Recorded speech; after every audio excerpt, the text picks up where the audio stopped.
Olá, turma, tudo bom?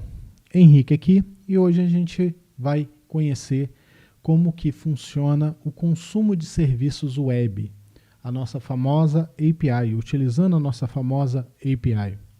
Então vamos lá. O que é uma API? A sigla API deriva da expressão Application Program Interface, que pode ser compreendida como interface de programação de aplicação. A API é como se fosse uma ponte, um meio através do qual eu vou interligar os serviços. Esses serviços pode ser o cliente, a ponta acho que mais fácil da gente visualizar, né? Seria o nosso browser, quando a gente está acessando, por exemplo, a página da Amazon, por exemplo, para fazer uma determinada compra, aquela página que a gente está abrindo no navegador do nosso computador é o cliente. Então é um tipo de serviço.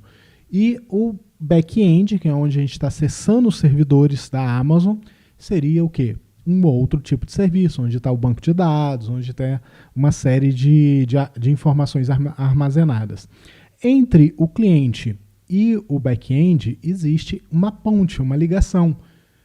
Essa ligação a gente utiliza, por exemplo, uma API para fazer essa comunicação, para fazer essa ponte. Tá? Então, por isso que a gente chama de interface, que é uma forma de acessar de programação, porque a gente vai estar desenvolvendo uma aplicação de programação, né? Então, interface de programação de aplicação. Vamos lá. Uma API pode utilizar que tipo de serviço? A gente já viu que ela faz a comunicação entre dois serviços. A gente pode ter servidor e front-end, nós podemos ter servidor e outro servidor, um servidor e outro tipo de serviço, né? Consumindo outro tipo de serviço, alimentando um servidor. Então a gente tem uma série de possibilidades. Tá? O mais comum, que eu acho que para a gente visualizar, seria o servidor e o front-end, né? Ou o front-end e o servidor. Vamos lá para o próximo. Então, um outro termo também muito utilizado é o API REST. O que é REST? Eu vou construir essa ligação. Vamos entender. Eu vou construir essa ligação entre o front-end e o back-end, entre o servidor, entre o banco de dados.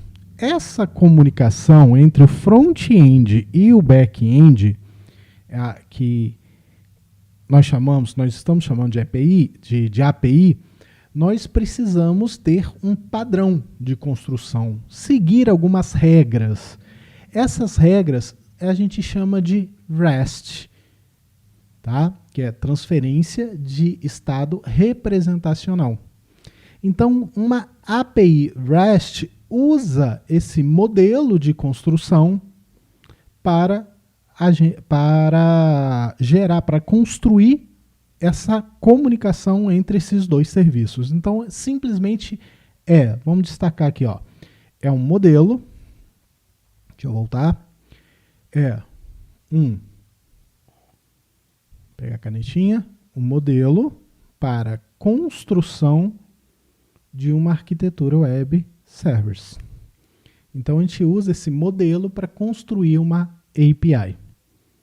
A gente vai entender, vamos devagar que a gente vai chegar nesse entendimento. É bem tranquilo mesmo. Vamos lá.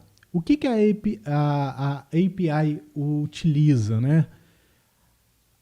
Visa utilizar de forma mais eficiente o nosso protocolo HTTP.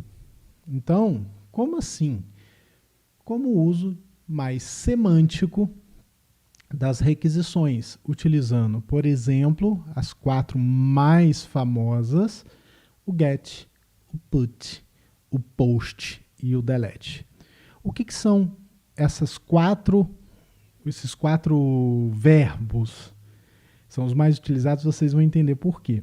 É porque com esses verbos a gente consegue construir o nosso famoso CRUD. O que é o CRUD na programação? É a gente fazer o cadastro, consulta, alteração de dados e exclusão de dados em um banco de dados.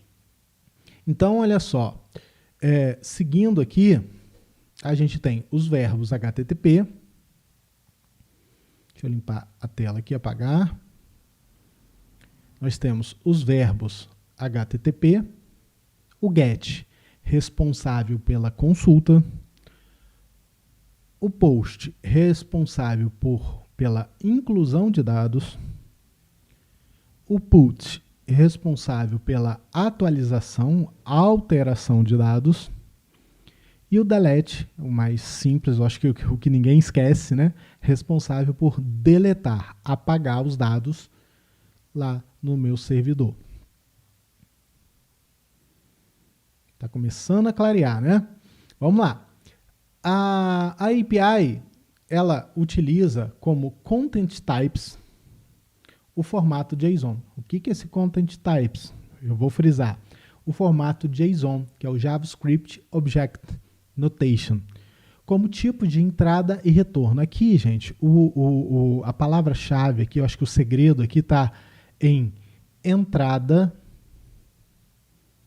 e retorno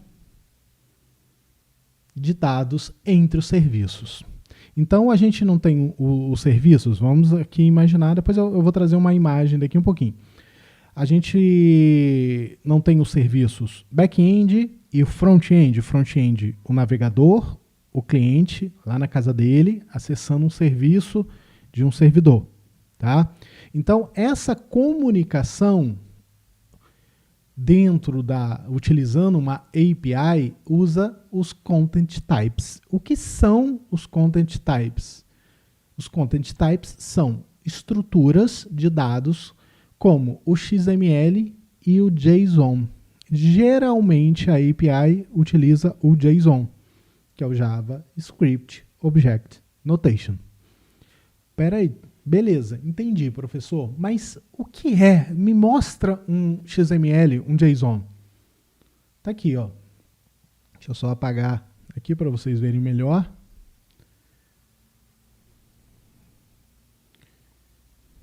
Tá aqui, ó. Aqui eu tenho o exemplo da mesma informação, ó. O mesmo CEP. Então a gente tem aqui, ó, o CEP, a cidade, o neighbor, o serviço, o estado e a rua.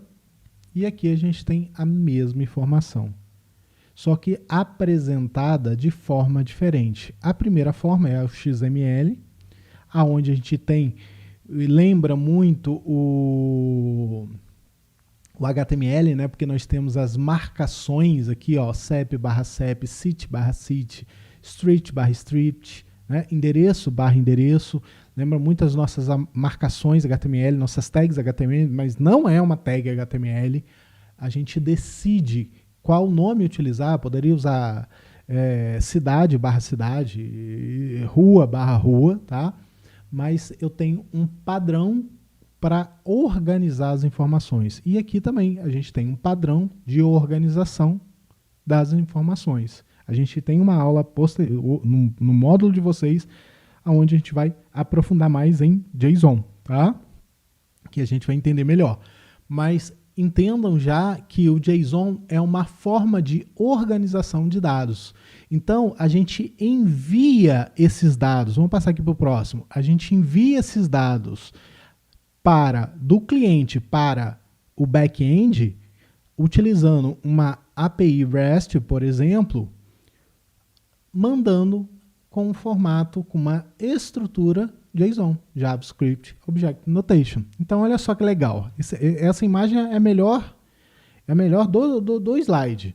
O que a gente tem aqui? Os tipos de requisições, os tipos de verbos. Então, se eu estiver fazendo um GET, eu estou fazendo o quê? Um pedido, uma consulta.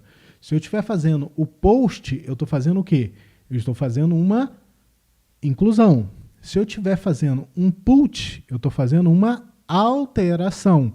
Se eu estiver fazendo um delete, se eu estiver pedindo um delete, eu estou fazendo o quê? Eu estou pedindo para que apague alguma coisa no banco de dados. Então, de acordo, por isso que é chamado de verbos. É como se fosse uma palavra, né, que a gente utiliza. Verbo por quê? Porque é uma ação. Então, se eu pedir para apagar alguma coisa, ele vai fazer uma ação no back-end, delete. Se eu pedir para consultar alguma coisa, ele vai fazer um get.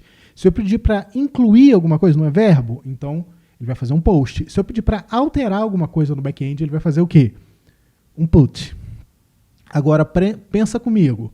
Se eu for consultar, eu não tenho que enviar o nome do produto que eu estou consultando? Como é que eu envio essa informação? Eu já sei que é get, que eu vou fazer uma consulta. Eu tenho que enviar o nome do produto. Eu vou enviar o nome do produto utilizando uma estrutura JSON.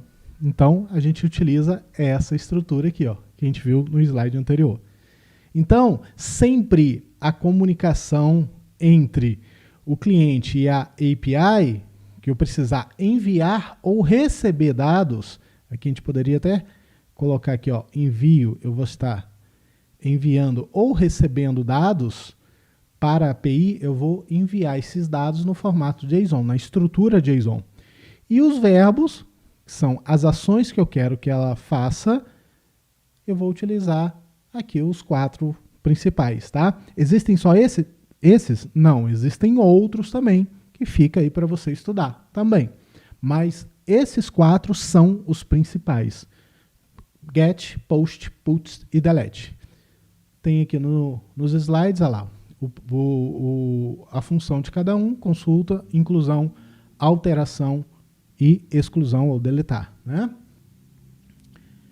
Legal, gente. Então, com isso, nós conhecemos o que é, qual a função de uma API.